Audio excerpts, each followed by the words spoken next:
I say we take.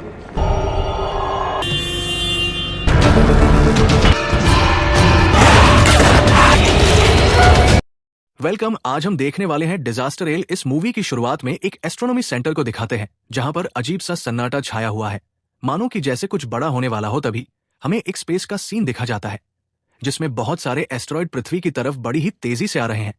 इसी के साथ हम एक शहर का नजारा देखते हैं जहां कुछ ठीक नहीं लग रहा है। तभी वहां पर एंट्री होती है इस मूवी के मेन कैरेक्टर जॉन की, जो किसी पार्टी के दौरान अपने दोस्तों के घर पर पहुंचता है जहां उसकी मुलाकात डॉक्टर स्कॉट और समांता से होती है। एक्चुअली यहां पर पार्टी चल रही थी जिसमें एंजॉय करने के लिए जॉन आया हुआ है।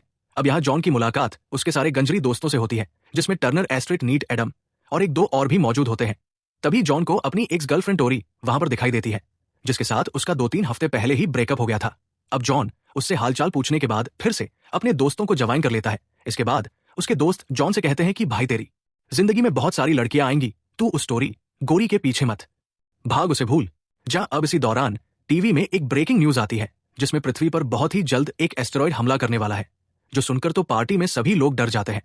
और जब सारे लोग बाहर आकर आसमान में देखने लगते हैं तब उन्हें पता चलता है कि सचमुच में एक चमकीली चीज पृथ्वी की ओर धीरे धीरे बढ़ रही है। तभी हम अगली सुबह जॉन को देखते हैं जो बाथरूम में नशे की हालत में पड़ा हुआ है। फिर जैसे ही वो उठकर अपने रूम में जाकर सोता है तभी वहां पर होता है एक खतरनाक धमाका जिसकी वजह से उसका पूरा घर ही हिलने लग जाता है, मानो कि वहां पर एक बहुत बड़ा भूकंप आया हो। एंड आर्मी की काफी सारे हेलीकॉप्टर्स रेस्क्यू ऑपरेशन के लिए पहुंच चुके होते हैं। तभी जॉन को वहां पर एडम मिलता है जिसे वो घर के सारे गैस कनेक्शन बंद करने के लिए कहता है। अब जॉन तुरंत अपने दोस्तों को ढूंढने के लिए निकल पड़ता है। वो देखता है कि शहर में काफी बड़ी तबाही का मंजर बना हुआ है जिसमें कोई भी सेफ नहीं है। सभी लोग अपनी जान बचाकर इधर उधर भाग रहे होते हैं। अब फाइनली जॉन डेविड के पास जाता है और उसे इस अजीब सी तबाही के बारे में पूछता है और साथ में ये भी पूछता है कि क्या तुमने मेरे भाई टर्नर को कहीं देखा। बट यहाँ तो डेविड की खुद की बहन लापता है और वो ऑलरेडी उसके लिए बहुत परेशान है। शहर में उस एस्टेरॉयड की तबाही के बाद सारे लोगों के फैमिली मेंबर्स बिछड़ गए होते हैं।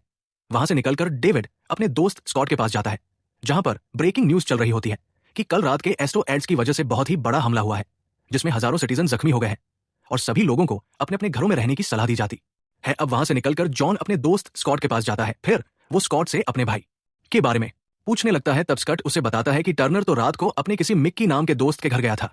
ये सुनकर जॉन तुरंत वहां से भागकर गाड़ी निकाल लेता है। इतनी सारी मुश्किलों के बाद जब वो मिक्की के घर पर पहुंचता है तो वहां भी उसे टर्नर नहीं मिलता। लेकिन जब मिक्की का पीछा करके जॉन छत पर जाता है तो उसे उसका भाई टर्नर वहां पर दिखाई देता है, जो पगला अभी भी नशे में है। नशे की हालत में उसे ऐसा लग रहा होता है कि ये सब कुछ एक मजाक है। अब जॉन उसे गाड़ी में बैठाकर शहर से दूर जाने की कोशिश करता है। तभी रास्ते में एक गाड़ी से टकराकर उनका एक्सीडेंट हो जाता है। अब जैसे ही एक ट्रॉयड आसमान से उनकी गाड़ी के सामने से गुजरता है तभी टर्नर की बिल्कुल हालत ही खराब हो जाती है और अब उसको पक्का यकीन हो जाता है कि ये मजाक नहीं, ये सचमुच एक बहुत बड़ा खतरा है। फिर वहां से जान बचाकर वो अपने घर जाते हैं जहां उसके बाकी दोस्त उनका वेट कर रहे होते हैं। तभी न्यूज आती है कि प्लीज कोई घर से बाहर ना निकले। फिर टर्नर और जॉन के बीच में झगड़ा भी होता है जिसकी वजह से टर्नर गुस्सा होकर बाहर चला जाता है। अब टर्नर और उसका दोस्त नेट दोनों बाहर निकलते हैं जिन्हें रास्ते में 2 चोर चोरी करते हुए दिखाई देते हैं और साथ में एक अजीब सी लाश भी दिखाई देती है जो रास्ते पर सड़ रही है। फिर वो दोनों छुपकर एस्टेट के घर पर जाते हैं तो देखते हैं कि एस्टेट जख्मी हालात में पड़ी हुई है। तभी बाहर खड़े हुए टर्नर को एक अजीब सा आदमी दिखाई देता है जो कि फ्रीज हो चुका है। एस्टेट की तबीयत अब ज्यादा खराब होने के कारण वो उसे दूसरे रूम में शिफ्ट कर देते हैं। अब अगले दिन हम जॉन और उसके दोस्तों को देखते हैं जहां पर वो न्यूज के द्वारा सुनते हैं कि ये अटैक होने के बाद लोगों में काफी बदलाव आ गए हैं जिनसे लोग बिल्कुल एक हिंसक प्रवृत्ति में कन्वर्ट हो चुके हैं और इन सब लोगों की आबादी काफी तेजी से बढ़ रही है जिन्हें काबू कर पाना सरकार के लिए बहुत मुश्किल हो गया है। तभी टर्नर और उसका दोस्त नेड एस्टेट को उसके दोस्त के घर लेकर जाते हैं जहां पर स्कॉट उसकी चेकिंग करता है। लेकिन अनफॉर्चुनेटली बहुत कोशिशों के बाद भी वो समझ नहीं पाता कि इसे आखिर हुआ क्या है। इसी बीच स्कॉट उनसे कहता है कि ये एक हवा में फैलने वाला वायरस हो सकता है और इसकी चपेट में काफी लोग आ रहे हैं। बहुत सारी कोशिश करने के बाद भी आखिर एस्टेट की जान चली ही जाती है। इसका सबसे बड़ा सदमा नेट को लगता है। अब सभी लोग वहां से जाने की सोचते हैं लेकिन नेट एस्टेट को साथ ले जाने की डिमांड करता है जिस पर सभी लोग उसे मना कर देते हैं और कहते हैं कि एस्टेट संक्रमित हो चुकी है और इससे पहले कि कोई खतरा हो जाए हमें यहां से चलना चाहिए। बट तभी ये सभी शॉक हो जाते हैं जब अचानक एस्टेट उठकर ग्रुप में से एक लड़की को काट लेती है जिसकी वजह से बेचारी वहीं पर दम तोड़ देती है और यही नहीं, वो अपने बॉयफ्रेंड नेट के ऊपर भी हमला कर देती है जिसके बाद बड़ी मुश्किल से वो सभी उसको एक रूम में बंद कर देते हैं। अब इससे पहले कि कोई और वहां पर आकर इन पर हमला करें ये सभी यहां से रफू चक्कर होकर किसी सेफ जगह पर चले जाते हैं। वहां एंटर होने के बाद ये अपने लिए गाड़ियों का इंतजाम करने के लिए निकलते हैं कि तभी एडम की नाक में से अचानक खून निकलने लगता है जिसको देखकर काफी अजीब फील होता है। अब ये सभी वहां पर छानबीन कर रहे होते हैं। तभी स्कॉट अपने दोस्त रेगी के कमरे में जाता है, जहां पर उसको कार की चाबी मिलती है। लेकिन इसी बीच उसको एक अजीब सी आवाज भी आती है, और फिर जब दरवाजा खोलकर वो रेगी को देखता है, तब उसे समझ आ जाता है कि रेगी भी इंफेक्शन का शिकार हो चुका है। देखते देखते रेगी भी स्कॉट पर हमला करने के लिए भागता है, लेकिन स्कॉट बड़ी मुश्किल से उस अपार्टमेंट के बाहर निकल ही जाता है। और देखने के बाद तो आपको पता चल ही गया होगा कि इस अपार्टमेंट के सारे सिटीजन्स इफेक्टेड हो चुके हैं। अब बेसमेंट में सभी लोग कुछ ना कुछ ढूंढने की कोशिश कर ही रहे होते हैं। तभी जॉन को एक शॉटगन मिलती है और नेट को कुछ रेडियो मोबाइल मिलता है, जिसकी हेल्प से वो कुछ कम्युनिकेट कर सके। इसी बीच टर्नर को वहां पर किसी के होने का एहसास होता है, लेकिन जब वो उसको देखने के लिए जाता है, तभी वहां पर मौजूद एक इफेक्टेड पर्सन अचानक उस पर हमला कर देता है। अब इससे पहले कि वो टर्नर की जान लेता, तभी जॉन उसे गोली मार देता है। अब वहां पर स्कट पहुंचता है, जो बहुत डरा हुआ है, और उसके पीछे काफी जॉम्बीज भी लगे हुए हैं।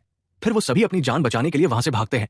इसी बीच नेट अपने दोस्तों को आगे जाने के लिए कहता है और खुद जॉम्बी से लड़ते हुए उनका शिकार हो जाता है। अब अपने दोस्त को खोने के बाद वो फाइनली एक सुनसान रोड पर आ गए हैं, जहां जॉन और सभी लोगों के बीच एक बहस भी होती है, जिसका सलूशन निकालकर वो लोग 40 मिनट के लिए उस एरिया में छानबीन करने के लिए निकल जाते हैं, ताकि उनको वहां से निकलने का कोई रास्ता मिल पाए। अब इस तरह से जॉन अपने दोस्त एडम के साथ एक नए अपार्टमेंट में दाखिल होता है, जहां उनका सामना एक जॉम्बी से होता है, लेकिन उससे बचकर वो निकल जाते हैं। अब जैसे लिफ्ट से निकलने के बाद जॉन एक कमरे में दाखिल होता है, तभी जॉन की एक्स गर्लफ्रेंड टोरी उस पर हमला कर देती है, और यही नहीं, उसका बॉयफ्रेंड जैकब भी वहां पर मौजूद होता है। और फिर चोट लग जाने के बाद टोरी ही उसकी पट्टी भी करने लगती है। इसी बीच जॉन टोरी से कहता है कि मैं तुम्हें यहां से बचाने आया हूं, क्योंकि हवा में एक जानलेवा वायरस फैल चुका है, जिसकी वजह से सैकड़ों लोग जॉम्बीज में कन्वर्ट हो रहे हैं। अब वो जाने के लिए तैयार होते हैं, तभी वहां पर एक न्यूज आती है, जिसमें बताते हैं कि जितना जल्दी हो सके आप अपने एरिया से कहीं दूर जाकर शिफ्ट हो जाएं, क्योंकि इस वायरस को खत्म करने के लिए सरकार कुछ केमिकल वेपन्स का यूज करने वाली है, जिसकी मदद से इस वायरस पर हम काबू कर सकते हैं।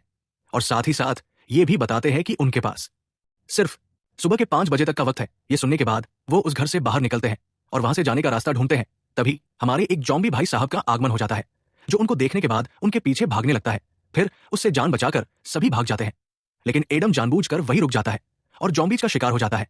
अब यहाँ तीनों रास्ते पर पहुंच जाते हैं, जहां टर्नर और बाकी दोस्त इन सबका वेट कर रहे होते हैं। यहाँ पहुंचने पर जॉन उन्हें बताता है कि बहुत ही जल्दी इस शहर पर बमबारी शुरू होने वाली है, तो हमें जल्द से जल्द यहां से निकलना होगा। एंड फिर वो सब गाड़ी में बैठकर वहां से रवाना होते हैं। तभी रास्ते में टर्नर और जैकब के बीच में बहस भी होती है। एक्चुअली जैकब बड़े बाप की औलाद है, और इसी वजह से वो बड़ी बड़ी बातें किया जा रहा होता है, जो कि किसी को पसंद नहीं आती। खैर, जैसे ही वो एक ब्रिज के नीचे पहुंचते हैं, तभी उन्हें वहां पर एक इफेक्टेड वुमन खड़ी मिलती है, और उसके पीछे से तुरंत एक आदमी उन पर गन तान देता है और उन्हें गाड़ी से बाहर आने के लिए कहता है। पर ये सभी उसकी बातें नहीं मानते, तो फिर वो गाड़ी पर फायरिंग शुरू कर देता है। अब इनके पास कोई ऑप्शन नहीं होता, तो ये उसको कुचल देते हैं, बट अनफॉर्चुनेटली उसकी चलाई गोलियां स्कॉट को घायल कर देती है और वो वहीं पर मर जाता है। स्कॉट की मौत के बाद टर्नर को बहुत बड़ा झटका लगता है और वो उसकी मौत का जिम्मेदार खुद को मानने लगता है।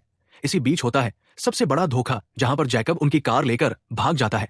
अब ये तीनों जाते जाते एक जगह पर रुक जाते हैं, जहां टर्नर को अपनी गलती पर बहुत पछतावा होता है, जिसे सहारा देते हुए उसका बड़ा भाई जॉन कहता है, सब ठीक हो जाएगा भाई, हम बहुत ही जल्दी इस परेशानी से बाहर निकलेंगे। अब तीनों जैसे ही वहां से बाहर निकलने के लिए आगे बढ़ते हैं, तभी उन्हें वही कार दिखाई देती है जो जैकब लेकर भाग गया था, और वो देखते हैं कि सचमुच में जैकब जख्मी हालत में पड़ा हुआ है, जिसको चेक करने के बाद पता चलता है कि उसकी मौत हो चुकी है। अब वहां से निकलने के बाद वो एक बड़े से मॉल में पहुंचते हैं, जहां पर वो सुनते हैं कि बहुत ही जल्दी केमिकल वेपन्स अटैक होने वाला है, और कृपया खुद को सेफ रखें।